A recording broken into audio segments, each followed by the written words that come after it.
sweaters, and I don't play much basketball.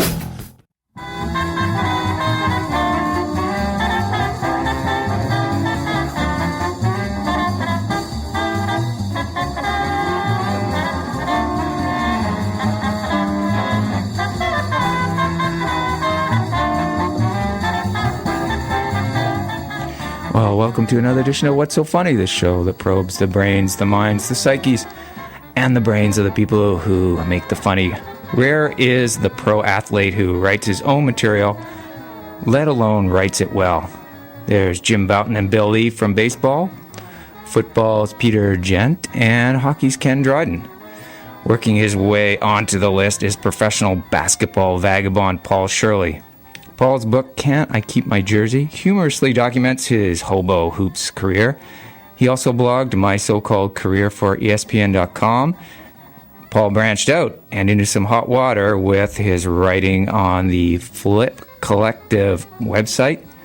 And he's going to be here with us tonight on What's So Funny. And now, a man who continues to find new ways to inform the world of his embarrassing table tennis defeat at the hands of an 8-year-old girl. Your host and MC, Mr. Guy McPherson. Guy. Kevin, I told you she's 13. Yeah, I don't know all those other athletes you mentioned, but I do know Paul Shirley, and he's not only going to be here. If we've done things right the third time, he is here right now. Paul, are you there?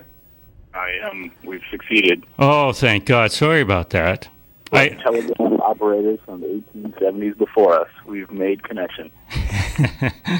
Yeah, I don't know the difference between the hold button and the drop call button, but I do now.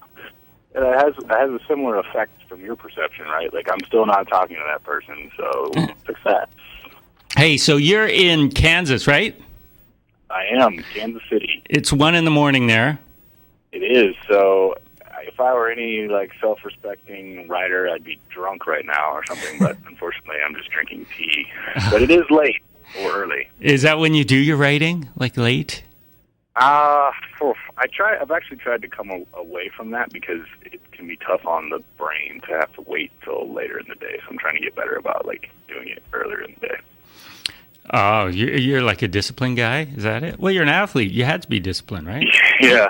You don't wait for the muse to strike. I used to think that was the case. Like when I was playing in various foreign countries, I would just write whenever something came to me. But then now, as I've moved into this as maybe not a profession, let's not call it that. That seems like we're taking it a little too seriously. But a so-called career, maybe.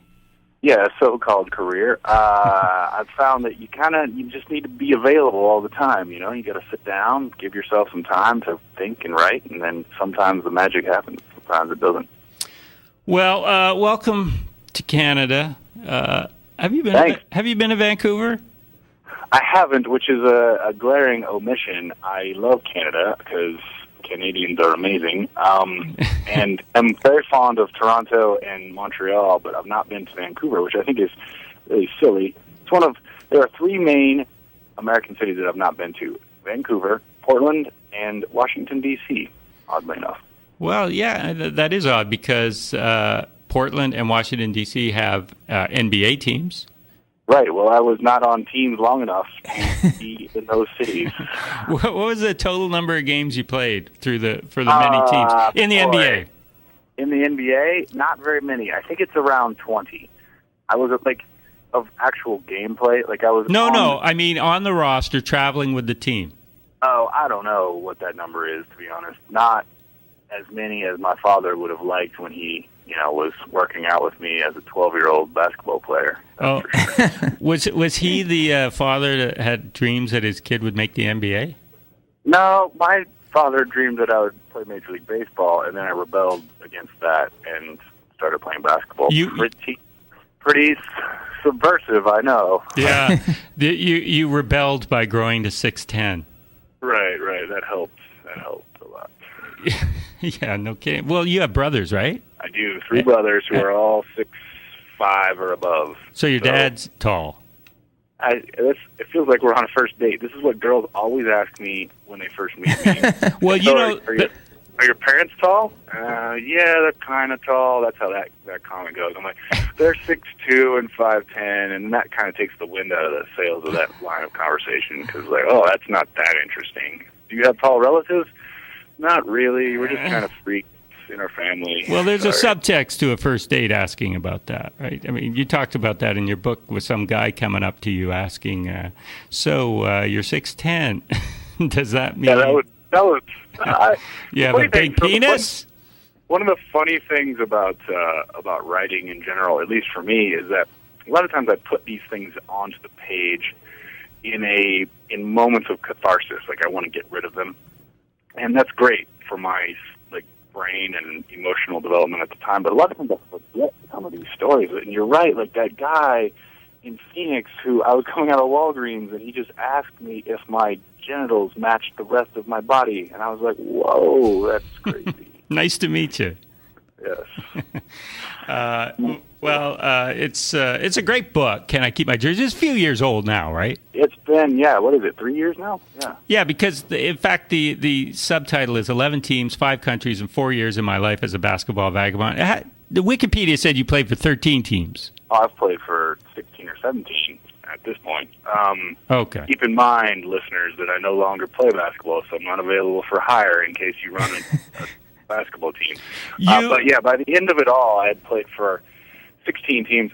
Those numbers were very specious. Like, the book only covered 3 years, really, and I only played in 3 or 4 countries, but publishers always want to make it sound more impressive than it really is. So they're like, well, it'll be, if we say 4 years, that's 33% more. That'll bring in 33% more readers. That's not actually what they said, but that's how their brains work, I think. Now, you're always going to be known as a former NBA player. Well, maybe not always. Like, do you think you'll ever reach the day that you'll get to be like Chuck Connors, where it's just sort of a footnote that you played in the NBA? Well, I always think of it like politicians, maybe. Like, are there politicians who we've gotten to a point where, like, we don't even notice that they used to play sports?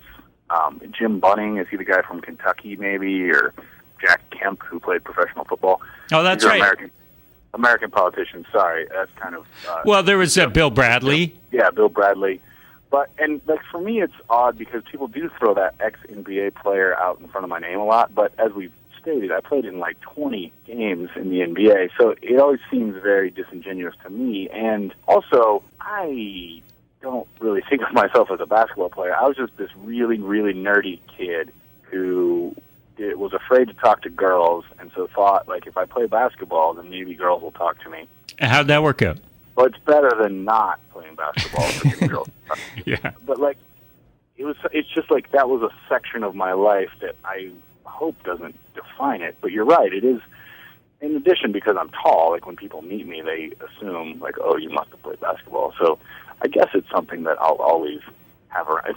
It's not a bad thing, but it does color people's judgment of me, because we don't really think that athletes are very smart, and I agree, most of them aren't.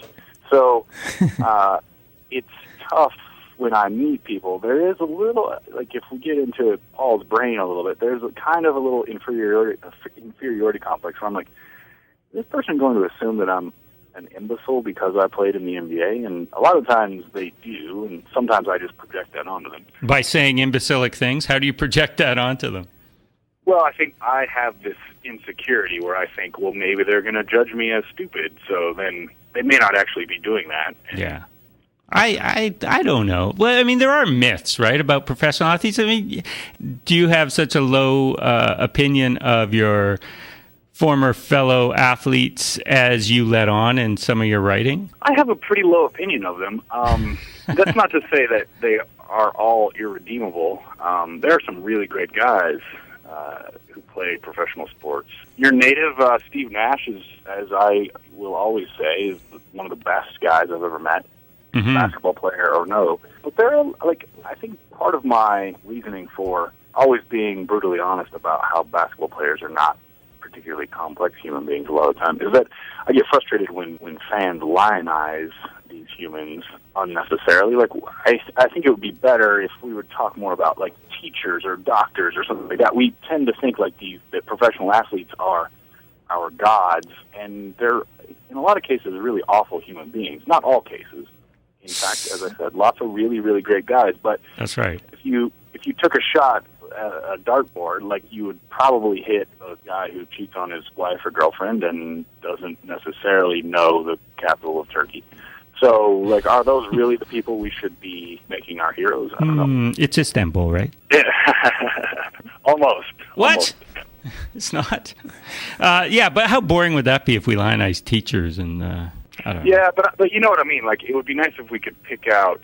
Like, I think comedians are worth a little bit more of our respect because they are the philosophers of our time in a lot of ways. Very nice. I've always said that, and you believe that too. Good. That's good.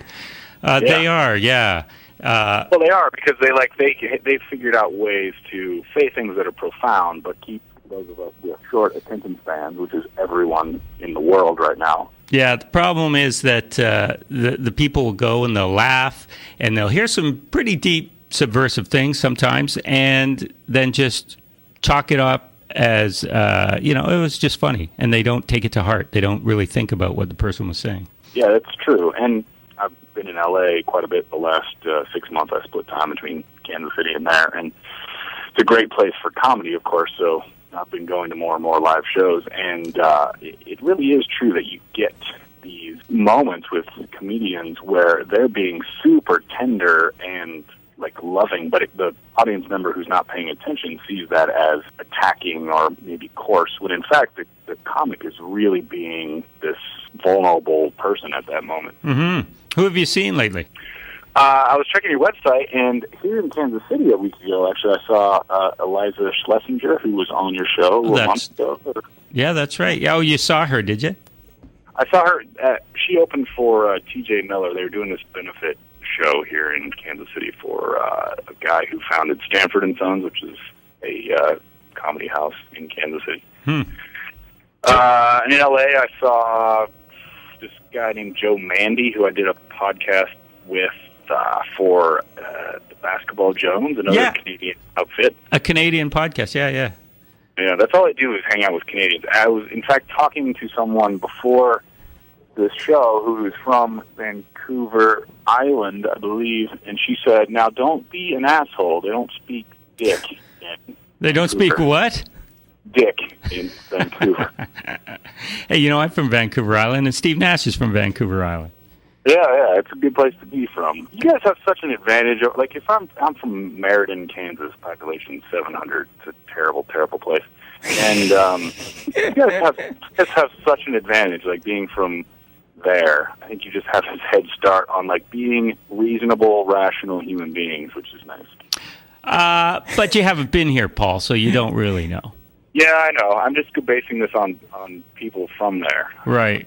Yeah. Well, you got to come up and check it out for yourself. Mm-hmm. Weren't you just playing in a basketball game with some one of your rock star buddy bands in Montreal? Yeah. I mean, I don't know if I can claim them as buddies, but I met when I played in this charity game in Toronto for Athletes for Africa.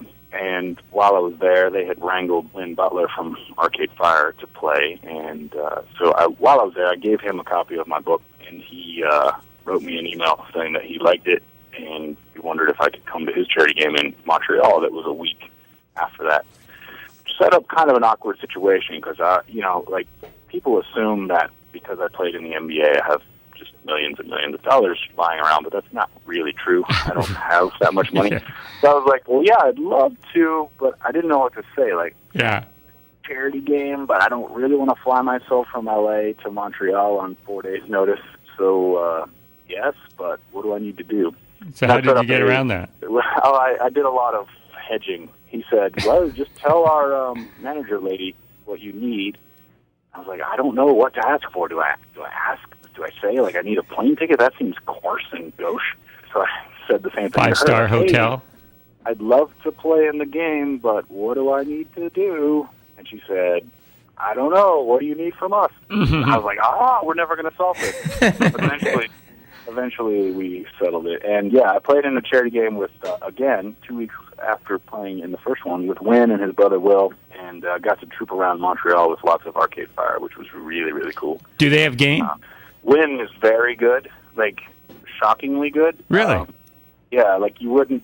I went into this game in Montreal because Basketball is kind of strange for me now because I'm 33 years old and played professionally for a long time. So I look like a professional basketball player. I haven't really let myself go too much.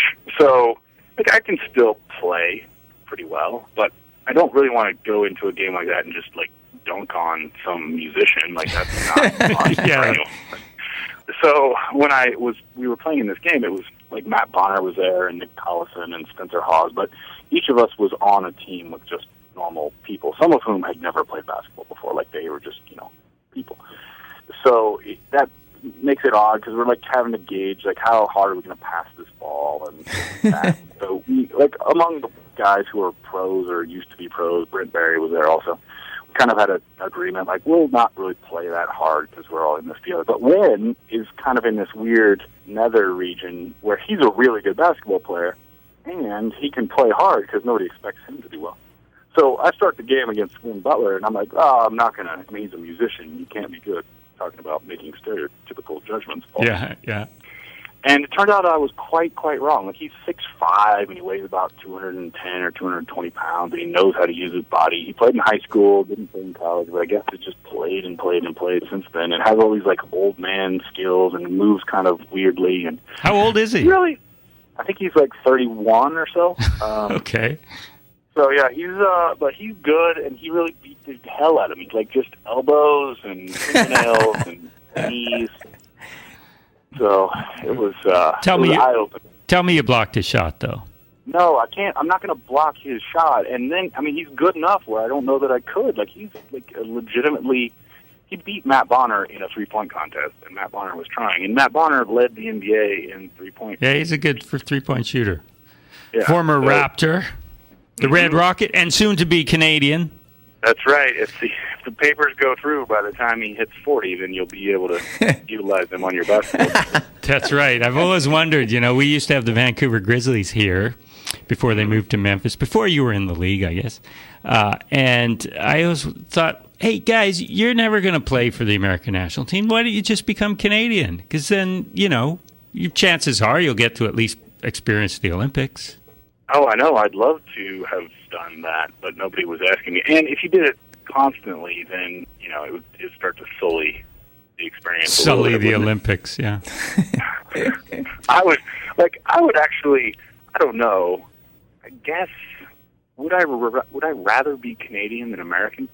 Possibly. I just know way more cool Canadians than I know, percentage-wise. Than cool Americans. Yeah, it's because you're watching us from afar. Come live amongst us.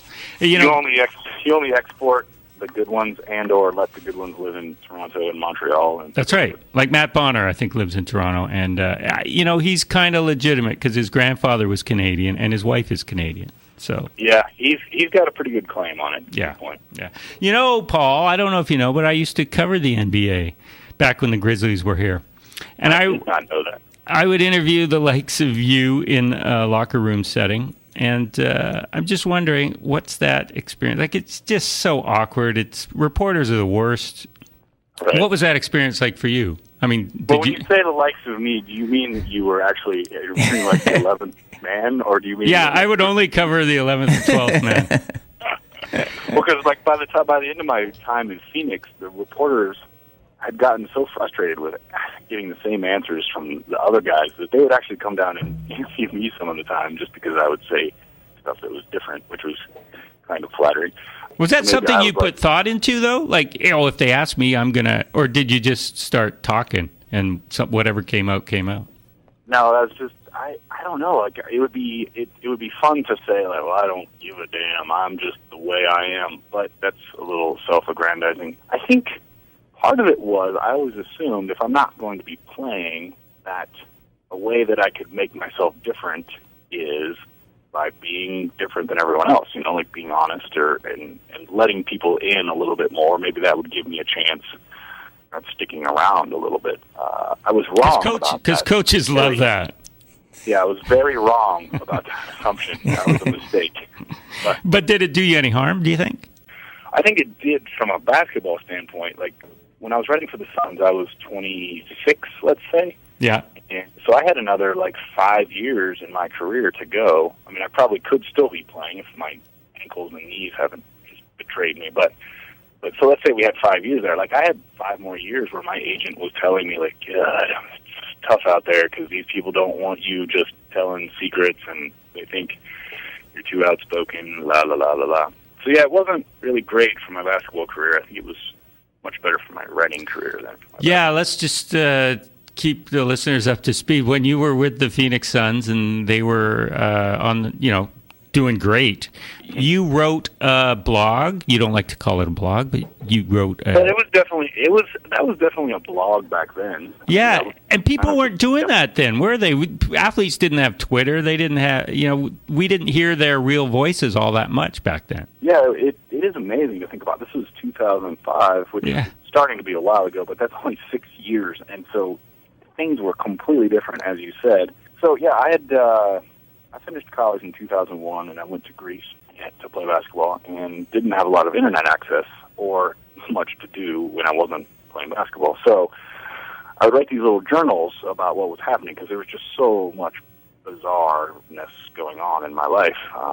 Team wasn't paying me, and I was like living in this strange hotel because they couldn't get me an apartment and all of this other nonsense. And I was in Athens, Greece, which was really fascinating just because of the change of scenery from Ames, Iowa, where I'd gone to college. So anyway, I started writing these things, and people kind of liked them. I was sending them out once a week, like, this is what I'm doing. Well, like, which people? Your family, so, like, right? Just friends and family. Like, I had a list of 40 people who were getting these emails, and then they'd pass them on to friends and tell me, like, oh, this person thought this was hilarious, whatever. So that kind of, like, encouraged me. I had a really friendly audience, which is good for any beginning writer. Yeah, it's like giving a speech at a wedding, right? Right, like, everybody loves it because they're drunk.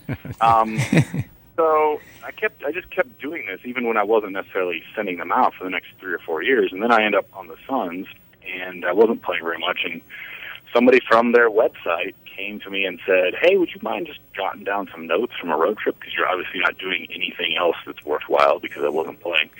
And I said, sure. And I think they thought I would just, like, send them sentence fragments, and obviously didn't know that I'd been doing this for a while and had built up this kind of voice or shtick or whatever.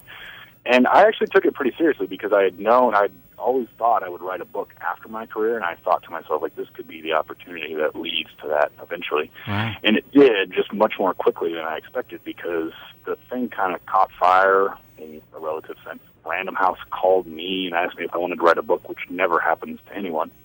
So that was the genesis of all of this. And yeah, you're right. That was 5 or 6 years ago, when people weren't. I mean, people had started blogs, but that didn't really exist. And I think I got lucky because, I happened to be this person who was willing to do it and had some ability to do it. And it was new and fresh. And on this great team that people were excited about. Right, that helps a lot. Yeah, it was a real revelation, because, our perceptions of athletes. So, one, you could write, you were funny, and we got to see what it was like being on the road and sitting on the bench on a great team in the NBA, right? And we just never heard from that perspective before. Yeah, and I think it helped that the Suns had this very open-minded approach to everything, because, like, the year before, the Suns had been terrible, but they brought in Steve Nash and won 62 games, and everything was about this freewheeling, like, let's just see what happens kind of attitude. So I don't know that would have happened. I've been playing for the Charlotte Bobcats at the time. Yeah, that's right. Yeah, exactly. Now, you mentioned Nash, local boy, teammate, great guy, but we never hear anything bad about him. There's got to be something. Well, if I were Canadian, I'd be mad at him for not playing for the national team. Well, I am. I totally hold that against him. I think, I think I've said enough nice things about Steve Nash that I can be afforded, like, a couple of little predictions. It does seem to me that he's out on the scene a lot, making a lot of commercials, appearing at tennis events, so it seems like the end might be nigh for him just with regard to his career. I don't know, but it just appears that he's not quite taking it as seriously as he was 3 or 4 years ago. Because what do you think about that? What would be your take? I hadn't thought of that. So you're saying like that would take away from his focus on the game? I mean, they've been been locked out. So what else is he going to be doing? Yeah, well, it's not so much focused on the game, but his body is like a pieced together a bunch of tongue depressors and Elmer's glue at this point. Like, he was in real trouble. People forget when he came to the Suns. They were like, "Oh, this guy's back is screwed up," you know. Yeah. So he spends a lot of time working out and making sure that everything's right. And he could still be doing that, but it just seems like there's a little bit of a shift in the way that he... Well, I think he's, 37? So, yeah, I mean, you're probably right. Yeah, it's not a real gutsy prediction. Yeah. 37-year-old point guard doesn't quite have it anymore. Shocking news. Yeah. And you must come across lots of guys, you know, you're a good high school player in Kansas, and guys that you thought, man, these guys are going to go somewhere, and then nothing, right? Yeah, especially in college. I remember that my incoming roommate when I was a fellow freshman from Beaumont, Mississippi, they told me this guy was 6'7" and had a 32-inch vertical and ran a 4.6 40 or something. I was like, oh my God, I can't do any of those things at all. I can barely the only thing I'm good at that you can't do is that I'm taller than 6'7". That's all I have. You got that going. Yeah, and like they were just like, it's a formality that he's going to be in college for a couple of years and then he'll be in the NBA. And that wasn't true at all. Like, it didn't work for whatever reason. There are just these like speculations that go on about high school and college guys that never come true. But there are also those guys who are so talented in college or high school, whether that's the AAU programs or whatever, but just can't keep it together. While NBA basketball players, and I would assume this about most professional athletes, are maybe not the most well-read bunch in the world, they are, by the time they get to that level, pretty good at taking care of themselves and knowing what got them there. There are not very many guys who are just complete delinquents. There are a few, and those are the guys who are so talented that they can get away with it. But most guys eat right, show up on time, and do the right things in practice and don't shoot each other at night so that they can stay in the NBA or whatever professional league we're talking about, because there's so much money involved. They know that they're their own little corporations, and it makes sense to not eat McDonald's every day. Unless you're Stephen Hunter, who would eat McDonald's breakfast every day in a locker next to me. Oh, yeah. Now, I used to get a kick out of reading the NBA guidebooks because they always gave little nuggets of information, you know, for the writers covering you guys. You know, your favorite TV show, whatever. They would always have, like, what they want to do after the NBA. And I don't think I've read a single one that has done what they said they wanted to do. They all end up basically commenting on current NBA players, but getting a job as a color commentator somewhere and working their way up or something like that. Right. What did you have in yours? You had to fill out a little questionnaire, did you, or did you come to it after the guidebook had been out? Yeah. I was probably always too late for the guidebook, or I was the guy who was like in training camp and nobody cared to ask me the question. No, everybody got one. Everybody got one. I know. I probably made something up because I knew it was never going to actually appear in a guidebook. That is a good question. I don't know what I would have said back then. Because you had an engineering degree, right? Yeah, I still have it as far as I know. They didn't take it away? Oh, okay. And if you're going to play in the NBA, we can't let you have that anymore. We're sorry. It's not good for the image. Yeah, no, so engineering, I always thought I would maybe go into like biomedical engineering or something like that. But it would have been hard to say. Like, I never thought I would coach. I still don't, but I can't rule it out. I never thought I would be writing all the time, but that's what I'm doing now and can't really imagine doing anything else. But you're right, it is such a weird transition to go from, like I've been dealing with this in my own life. I've been through an entire career that started basically when I was 15. Like, that's when I was really starting to play basketball seriously, to the time that I was 32. That's when I would have said I stopped. So in 17 years, I had the equivalent of an entire career, and now I'm faced with, like, generating a second or maybe a third. I was lucky because I had something of a head start. I'd, like, done this writing stuff all along, and maybe that will be what is my saving grace. But for a lot of guys, even the most astute of us can't really process what that's going to be like. Like, you can think of it theoretically, like, yes, I'm going to be done playing basketball at some point, and I will have to do something else. But you forget that something else is going to have to be something as fulfilling as what basketball had been for all of those years. And those things are tough to find, I would say. Yeah, and not as high paying. Definitely not as high paying, and certainly not as immediately gratifying. There is something about playing sports wherein I'm doing this thing and I'm going to try my best at it, and it will be immediately evident whether I succeeded or not. And that's not true about most things in life, right? Kind of like stand-up comedy. Yeah, it is. I mean, it is. Like, I always struggle with explaining what my life is like or what my life was like to people, because they tend to extrapolate from their own high school basketball experiences. And they're like, well, I would have given anything to play professional sports, and I assume it was a lot like high school times 100 or whatever. But it's a lot more like being a dancer or a musician or a stand-up comic or an actor than people realize, because there's usually something that goes awry, I think, in a professional athlete's brain that turns out good, like it turns out okay. But you have to be a little off to do all of these things, and you also have to put yourself through this weird psychological, not torture, but training in order to go out in front of a lot of people and be nearly naked and perform under pretty intense pressure. It's like a very eccentric making experience, and I don't know that people are aware of that because they see athletes as big and strong and fairly confident, and they don't relate them to musicians or actors who they think of as like, well, obviously the musicians are a little bit weird and eccentric, but they don't seem to think that the athletes would be the same, which in my experience is totally true. Like, we're all kind of cut from the same weird, like needing instant approval, that sort of thing.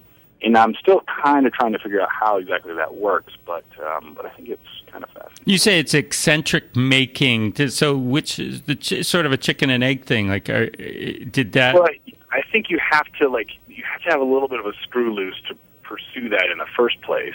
Like, again, people look at me and they're like, well, you're 6'9", and so obviously you play professional basketball. But I know a whole lot of 6'9" guys who didn't play professional basketball. So, right.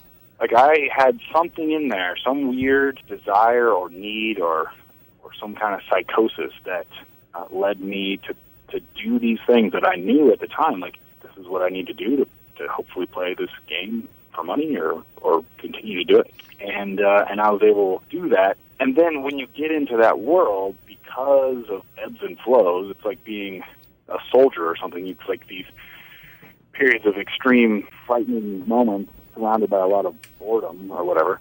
I've misquoted that horribly, so forgive me. But that you've already started with this person who's a little bit off, and now you're starting to grant them access to worlds that they wouldn't have had otherwise, and also this strange set of rewards. You did really well, and we're going to tell you that right now, and then it's going to be gone the next day, and you're going to have to pick yourself up because it went really badly, and now you feel terrible about it. And so, like, there's just this constant sine wave of self-esteem going on.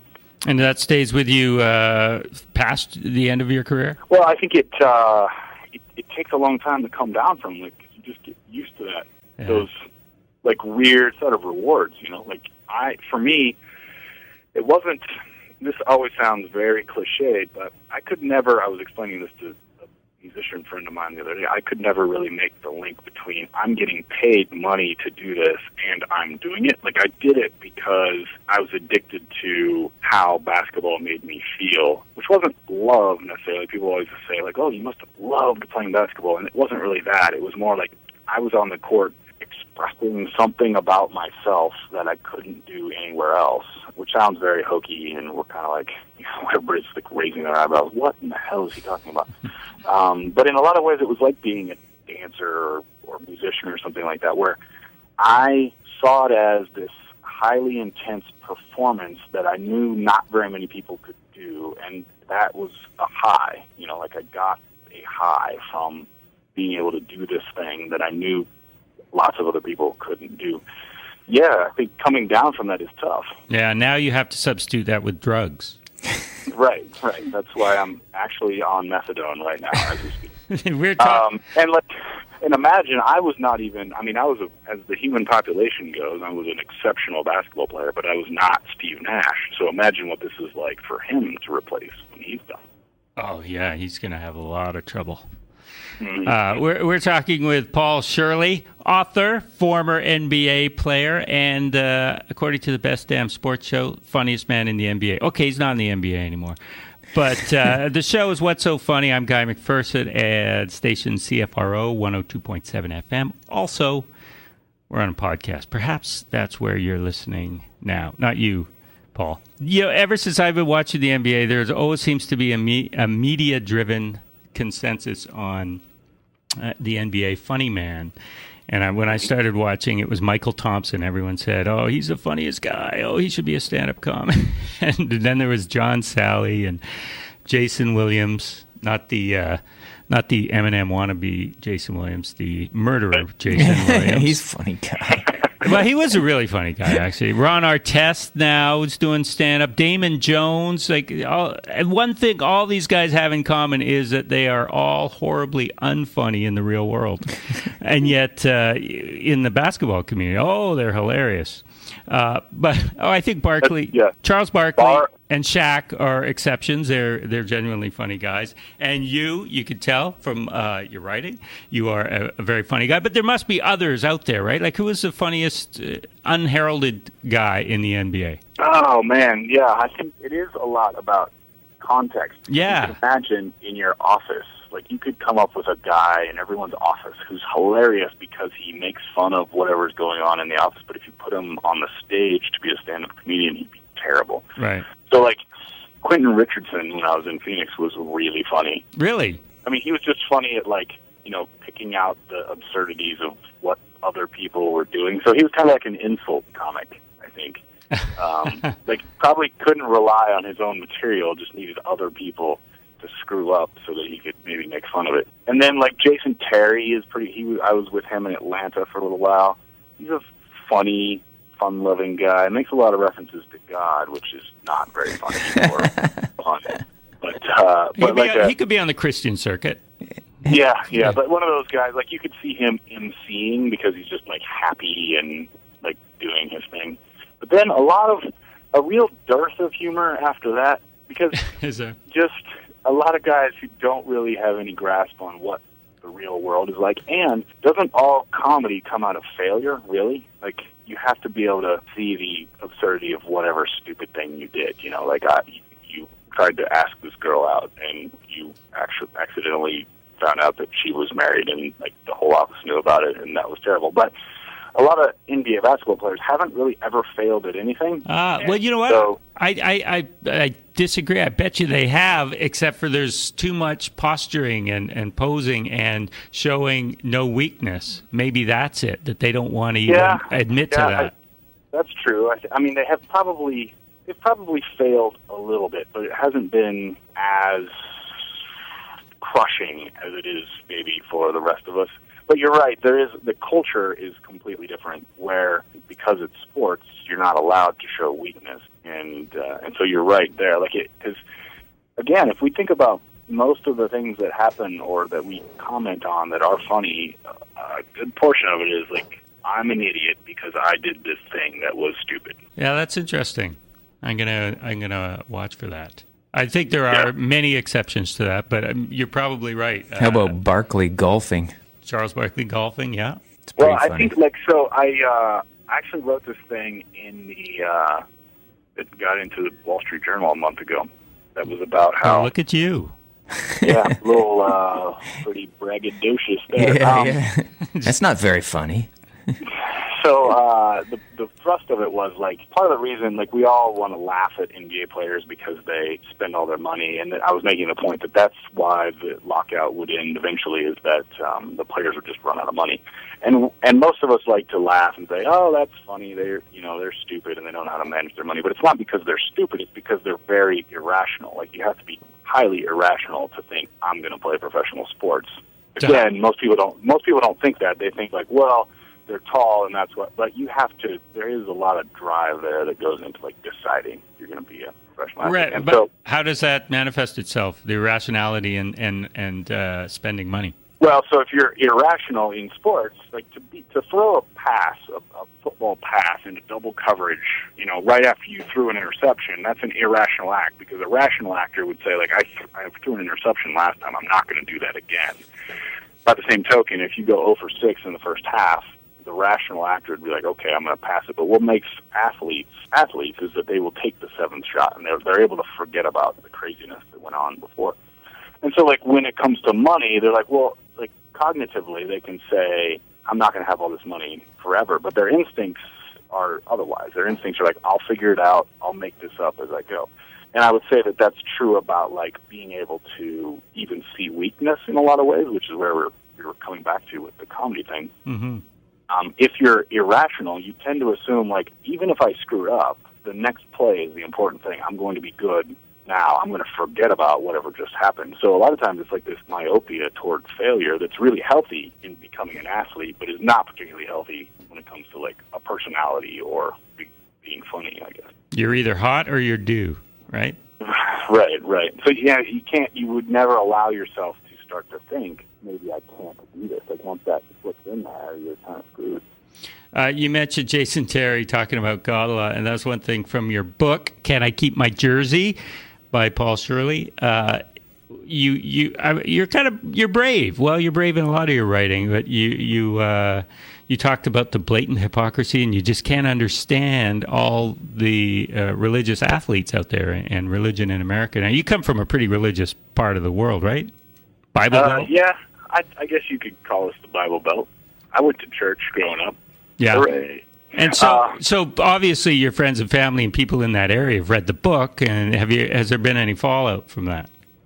I think there was always people in Iowa when I went to college were a little dismayed by that, perhaps, because I was in college, this good guy, smart kid, goes to class, all of those things. So it's hard for them to imagine, oh, wait, he doesn't believe in God? Something went wrong. I know, you're supposed to be evil.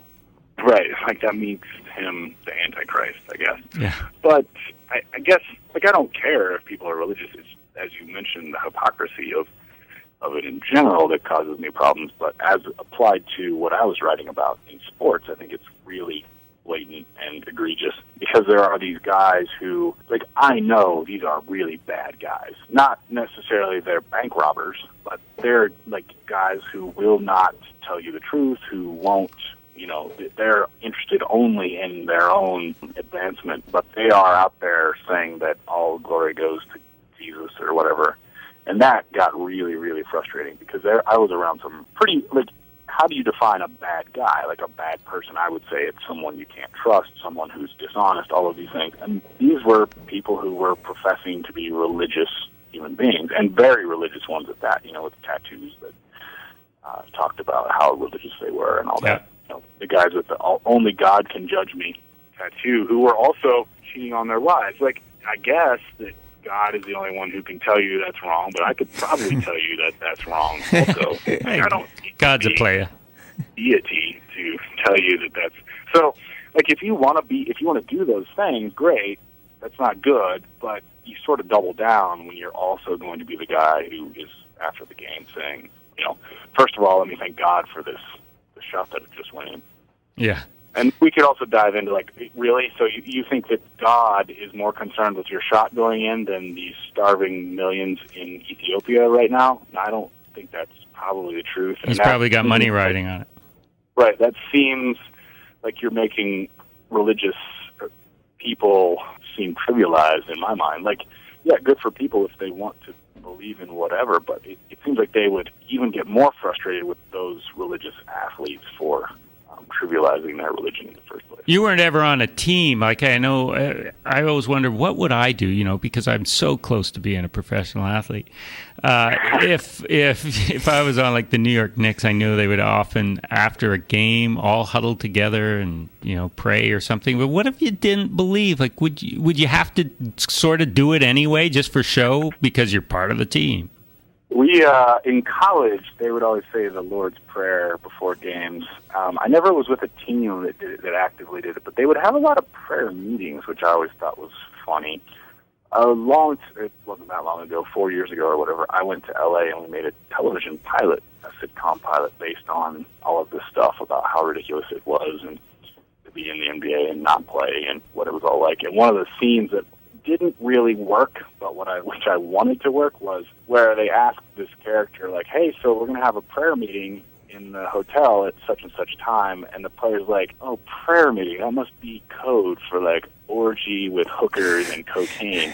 And he goes up there expecting that, and it really is a prayer meeting. He's like, what the fuck? Like, I signed up for the orgy and the professional sports, not the prayers. So, yeah, I would see lots of these, like, flyers. Hey, we're having a prayer meeting at 5:15 before the game, and I never went. I should have gone just for, like, recon. But yeah, that's right. What happened with the pilot, by the way? We spent $3.6 million of Fox's money Sweet. for 22 minutes that now sits on my laptop, and I can show it to people. Oh, and what's the reaction from the people that you show it to? It's not terrible. Like, as with all things in Hollywood, or at least all things that I've had any experience with, it started with this idea, which was we want to lampoon professional sports. Because there were so many people involved, it became a kind of romantic comedy where the player had this, like, love interest who was the GM's daughter and she was the assistant general manager, and it became so ludicrous that it was too, like, softened and not funny anymore. You should put it online, or do you not have the rights for that? I think at this point, it's been 3 years, so I think I could do that maybe. I need to get it up, just to show people. Like, and it's a pretty legit looking thing. We have Wallace Shawn plays Wallace Shawn, the guy from Princess Bride, my favorite movie ever.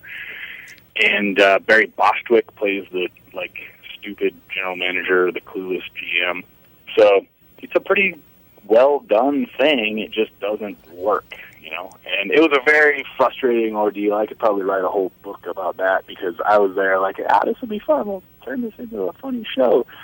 And I got paid $10,000 for, like, 6 months of work, which I guess is okay if you live in India or something. But, like, it was not lucrative and was soul crushing, and I really came out of there not wanting to work in television. But No, I don't know why. I mean, it's got to be the money, right? That's the only reason you'd want to do it.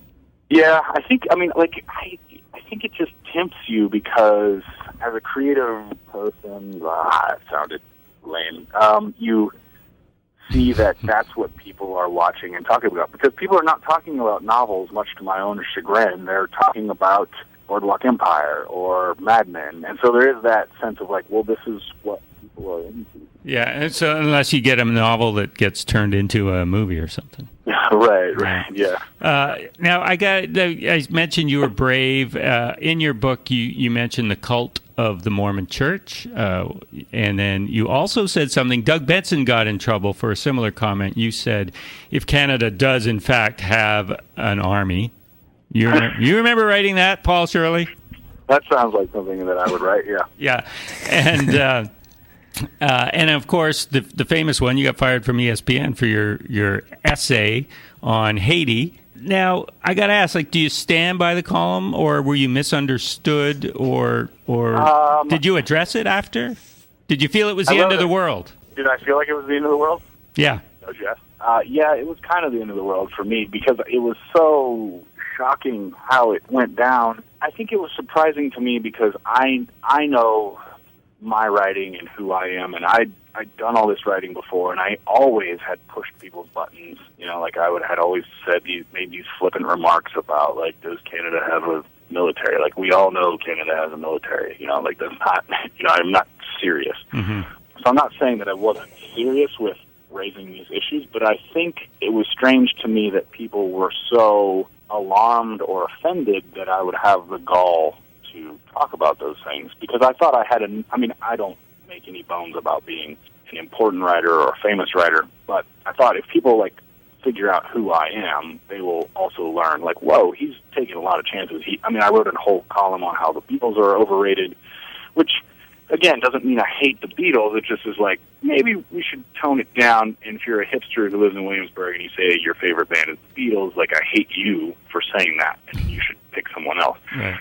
And I think it just becomes really easy to read the piece of the article that the Huffington Post excerpted, which is this obviously, like, this device I use that is, again, much like me. I say things that aren't necessarily always completely thought out. I said, like, maybe use a condom once in a while. And So that's like not nice necessarily, but Right. lots of the things that I've written are meant to kind of like provoke people, and I have learned a lot. I'm not proud necessarily of the writing in that particular piece of writing. Like I don't think I did a great job of communicating what I wanted to communicate, which was that I had been sitting around watching all these people who were watching TV and donating their $10, and I was sickened by the fact that they thought like, oh, if I've donated these $10, then I'm a good person, and this like matters. And so I wanted to wake those people up and say like, well, what if you actually did damage, or what if that $10 was squandered and it could have been used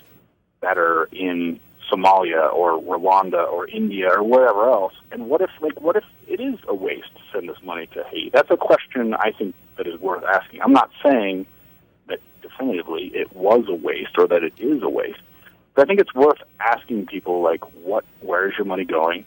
Have you really thought about this situation through and through? And in order to get people to think about those things, I think you do sometimes have to take chances and write in ways that are flippant or a little bit inflammatory. I think when I read the article, I see what pisses people off, but a lot of times when I say something that is kind of inflammatory, in the same piece of writing, I'll say like, now wait, I can see how that would be misconstrued. Let me explain myself. But because of the like wildfire reaction in those few days after I wrote it, there wasn't a lot of time taken where people were like, okay, let me consider this reasonably. It was just way easier to think like, this is a guy, probably a dumb jock who spouted off at the mouth, and like I can dismiss him as evil, out of hand, and like that will be the end of my day. I know that I'm a good person, he's a bad person. That's easy. And Yeah, the outrage seemed totally out of whack. There's no room for nuance or benefit of the doubt, or it reminds me a lot of comedians are getting in trouble these days, be it Tracy Morgan or Lisa Lampanelli, sometimes others, for saying things on stage. You take the comment out of context, and it just sounds horrible, and it loses the funny when it's reported on in a newspaper, and then people, all of a sudden, everyone needs an immediate opinion, and they cannot stop and think about it for a second. It's odd to me, too, because does it really matter? Like, let's say that I am an inherently bad person. Do you need to waste your time making that call, that like judgment? Like, was I out in the public eye so much that everyone had to be like, oh my God, I put all of my faith in Paul Shirley and he turns out to be a bad guy? No, not really. You probably need me to be a bit of a bad guy in order to raise these issues. Like, that's what gets people talking and makes people think. It's good for public debate, for there always to be a contrarian or a devil's advocate, no matter what the issue is. Even the most inflammatory issue, it's better to have someone present, the furthest, most difficult and disgusting thing you can think of, so that you can see the entire spectrum of responses and then kind of decide what your own is. It's easy to kind of paint yourself as the victim, I think, and I don't want to do that, but I do want to always consider, like, where are we going if we don't encourage writers? Because I think I can call myself a writer at this point. I've published a lot of stuff. If we don't encourage writers, comedians, whomever, to take chances, like, we need people to be thinking in ways that are different than the ways that other people think. That's right. Paul, we're running out of time here. Okay. It was very Socratic of you there, that explanation. And I agree with it. We didn't get a chance to talk about, you're writing now about indie music, right? I am. I'm writing for AbsolutePunk.net, which is a pretty cool gig. Absolute what? Yeah, AbsolutePunk.net. Right. And I had no idea, but they actually have quite a little following, this little website. So I'm writing there every 2 weeks. They don't just talk about punk music, thankfully, because I don't just listen to punk music or listen to punk music much at all. And then, I have this website called Flip Collective. I'm working on a second book that'll probably be terrible. And way to sell it. Yeah, really? It's a fiction. It's fiction, right? It is, yeah. And I'm in the midst of it now. That's why I think it's terrible. No, I actually think it'll be okay. But another tough transition is like, oh God, he's a writer and now he wants to write a novel too. Jesus. No, that's great. Everyone's looking forward to it. Everyone who's read Can I Keep My Jersey, I'm sure. And you also do a podcast, right? I do. It's called Flipcast. modeled after Flip Collective, with my friend Riley Breckenridge, who's in the band Thrice, and who someday is going to write something amazing about what it's like to be a rock star, I believe. Oh, really? All right. Yeah. So, well, thanks a lot, Paul. That was thanks. That was fun. And come to Vancouver sometime, and then sit in the studio with us. I would love to. I can make it a tax write-off. Like I had to go to Vancouver to do the because I'm not going to pay for your ticket up here. But I understand. All right. Thanks a lot, Paul Shirley. Thank you. Next Sunday night, we're back. Dino Archie will be here interviewing me. He wanted to. It's not my idea, but yeah, Dino Archie next week, and I'm the guest. All right. Thanks to Paul Shirley. Good night.